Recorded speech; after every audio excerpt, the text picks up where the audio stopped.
Now friends, we will be discussing the super fast technique to find the square root of a perfect square number. But before going for this method, a small introduction of the last numbers in the perfect square numbers. It is very easy actually. So 1 square, just to remind, I am not saying that you don't know. 1 square is equal to 1, 2 square gives 4, 3 square is equal to 9, 4 square is equal to 16, 5 square is equal to 25, 6 square is equal to 36, 7 square is equal to 49, 8 square is equal to 64, 9 square is equal to 81 and 10 square is equal to 100. So clearly this is the basic knowledge that we should have. Up to 10 squares I have written, 10 square I have written, 10 square is equal to 100, at least that we should know first. Okay, I am taking a example number called 1156 and we have to find the square root of it. Friends, starting from the units place, last two numbers we have to consider first. Last two numbers are 5 and 6, particularly the last digit. And here leftmost number 11 is coming in the left side section. So clearly we can know, clearly we see here 5 and 6. 5 and 6 are there. Clearly the units number is 6. 6 comes as a square of which number? Either you should have 4 in the last place to get 6, or you should have 6 in the last place to get 6. Am I right or not? Either you should have 4 in the last place or you should have 6 in the last place. So either 4 or 6, anything can be there in the last place. Okay, we don't know, still we don't know what is the correct answer. Now coming to the leftmost number, 11, right? So 11 lies between which number, which two perfect squares? 11 lies between 3 square and 4 square. That means 9 and 16. Am I right or not? So 9 and 16. That means 11 lies between 3 square and 4 square. So take the lower side square.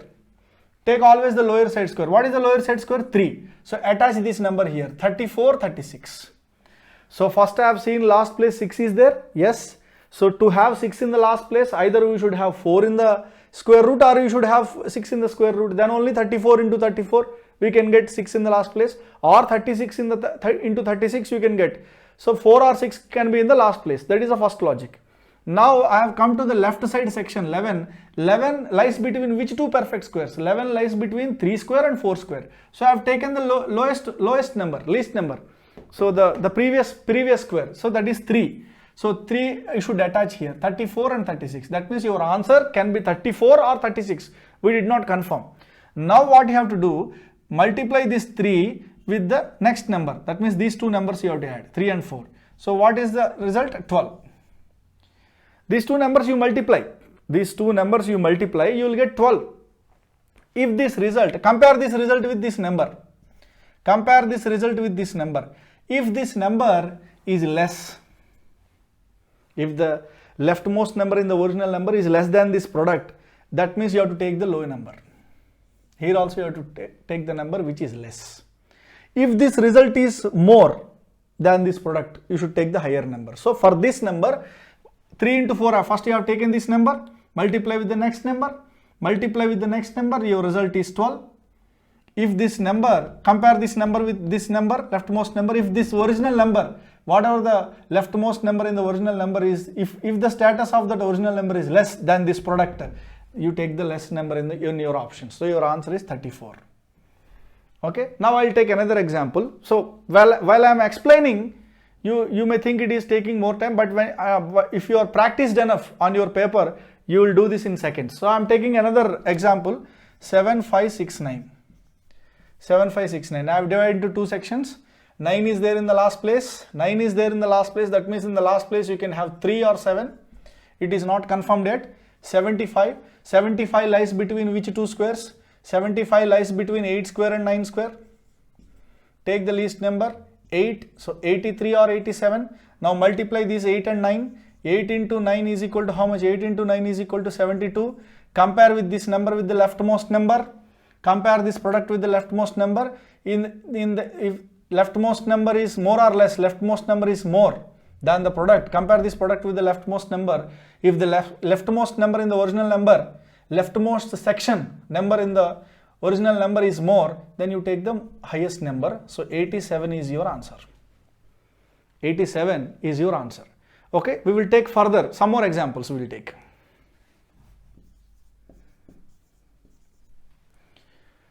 So 18769 I have taken, it is a perfect square already. See, all these methods are finding square roots of a perfect square number. You should already know, or it should be declared already that it is a perfect square number. For non-perfect square numbers, how we should take the square roots, that we will see later. Okay, this is for the numbers which are already declared as perfect squares. Now I am dividing this number, 9 comes into the rightmost section and 187 is going into the left part. First 9 is there, so I know to get 9 in the last place I should have either 3 or 7 in the last place. Now I have taken 187. 187 lies between which squares? 13 square and 14 square. 13 square and 14 square. Now which number you have to take? The lower end number you have to take, 13. So the answer can be 133 or 137. The answer can be 133 or 137, anything it can be. Now you have to confirm whether it is 133 or 137. Now 13 into 14 I am doing, 13 into 14. What is 13 into 14? 13 13s are 169 and 13 again I am adding 2. So 8, 1. So 182. 13 into 14 is equal to 182. So compare this product with this number. So this number is more or less more. So you have to take the number which is more here also, 137. So square root of 18769 is equal to 137. 137. Okay. So these are the techniques. So clearly we can see these are the techniques for finding the square root of a perfect square number.